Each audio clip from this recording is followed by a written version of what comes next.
My name is Victor Collins, and I am the Assistant Vice President in Student Affairs for Diversity. And I am responsible for managing the Center for Student Diversity. And you said you've been here for 1 year? A little over 1 year, yeah. Where were you before you came to Towson? I was at Wichita State University in Wichita, Kansas. What brought you here? Well, the position, this is the 9th place that I've worked. I realized after being in Wichita for about a year that this was not a good match for me. I had left the University of Minnesota to take a position at Wichita State, and I wasn't really happy. I didn't like Kansas. The politics in Kansas are a bit more conservative than suits me. So I started looking around at other possibilities, and this position was open, and so I applied, was invited to interview, and was offered the job. Did you grow up on the East Coast, or did you always live in the Midwest? No, I was born in Mississippi on a farm in Mississippi, but I was part of this historic migration of African Americans out of Mississippi, and we wound up in Chicago and then later in Northwest Indiana. So I got out of Mississippi when I was 4, and so grew up in the greater Chicago, Northwest Indiana area. And then I've worked really kind of all over throughout the Midwest, the South, the East. So mostly from, Midwest back to East. I've not made it to California and the West Coast, even though when I retire, I'll probably retire in Southern California because I own a house right outside Palm Springs. You're a warm weather person? Absolutely. Absolutely. I worked at the University of Minnesota for 7 years, and I think that experience more than anything convinced me that I have got to get out of the cold. I don't ever want to see snow again. Maryland weather does not help. No, Maryland's nice. I mean, you have 4 distinct seasons here. I can deal with it when I know the snow is like maybe only 2 or 3 months, and then we're moving home. By the way, I'm waiting for the cicadas. Where are they? Everybody's been saying cicadas, but I haven't seen any. Where's been your favorite place to live so far? If you could, I don't know. Do you like the East Coast? Or? The East Coast has its own charms. I really like the East Coast a lot better than I do the sort of Midwest, and particularly, where I just left, Kansas. I really enjoyed my time, and I was in the greater Dallas area of Texas. I really enjoyed that. I enjoyed Richmond, Virginia. I lived there for about 13 years. And I'm enjoying Maryland. Do you have any family around here, or? Nope, just me. So what do you do when you're not in the office? What is your? Well, when is that? Work sort of consumes most of my time. And if you're asking, like, do I have any major hobbies? I like cooking. I like sports, especially basketball and football. The NBA season is playoffs are going on right now, so I really love watching that. I love jazz music. I love listening to jazz. And in fact, I love everything I love the art associated with jazz. You probably are too young to know much about the history of jazz, but there's a thing called Blue Note Records that was at the beginning, kind of helped the whole jazz industry to grow. And the owners of Blue Note, there's one of the owners, his name was Francis Wolf, and he was like a photographer. And he took the covers of the artists, so when they had those albums that come out, it was mostly his photography that became the album covers.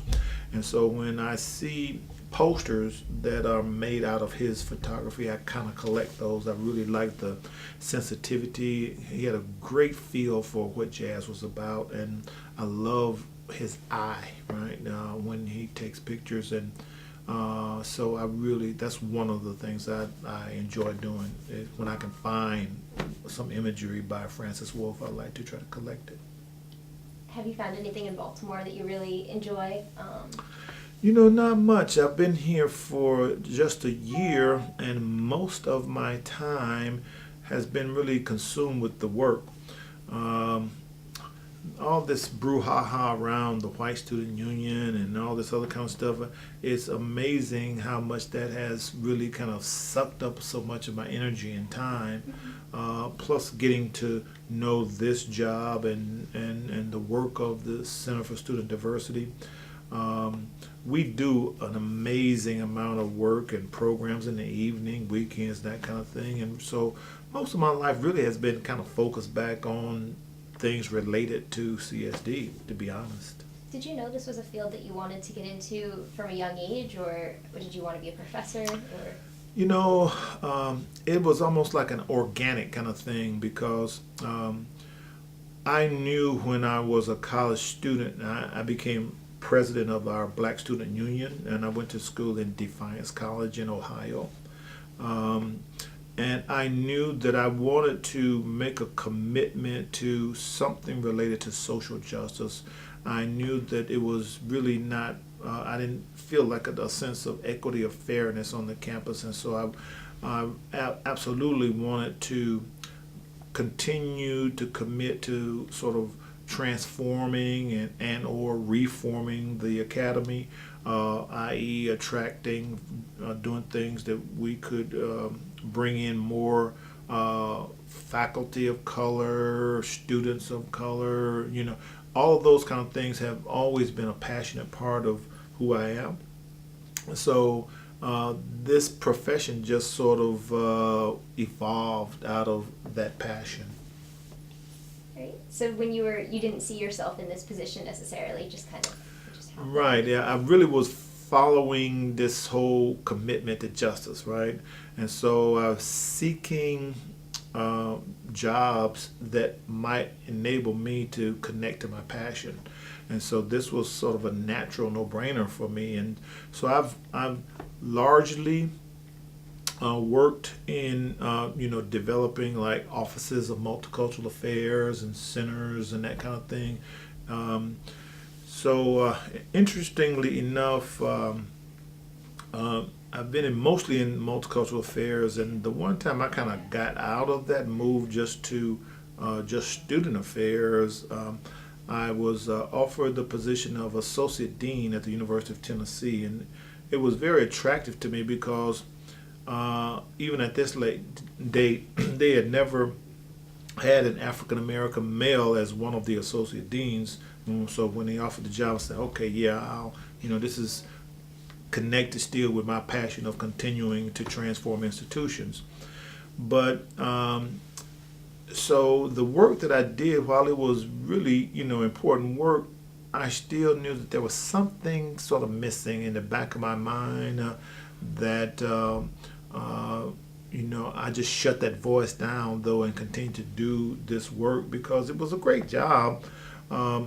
But this, to me, was a lesson about trying to be true to your passion, because eventually a mudslide in Knoxville, Tennessee, came along and destroyed my home where I was living. I was very fortunate to have gotten out alive. There were other people in the building because I lived in like a building where there was attached units. There was another guy who lost both his legs, so I mean it was really a dramatic and tragic event. And I remember when it happened, standing out, it was like pre-dawn, and it was raining very hard, and I remember thinking, wow, I was glad of the rain because it covered the tears in my eyes, but oddly, there were tears of joy in that I felt God loved me so much that it enabled me to have gotten out with my life intact. And I promised myself that after this, I need to recommit back to what my passion is, to get back into that which really drives me and energizes me, and that I had made a commitment to be about. And so the very next position I saw related to this kind of work was at the University of Minnesota, and I was like, oh God, why must I go into this freezing cold just to be true to my passion? But I applied and I was hired, and so then I wound up spending 7 years in Minnesota. But that's an important lesson, I think. Stay true to that which really drives you, that which you are passionate about.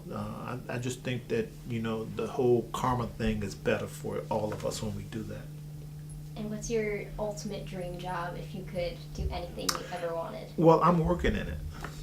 I really like this position. I have a fantastic group of people I'm working with. I have a great boss. The students here are great. I mean, so hey, I think I've just fallen into nirvana. Now, if we could just get rid of this one student around here who is, kind of really damaging the Towson brand, in my view, and sending and creating an image of Towson for those who are not part of this community.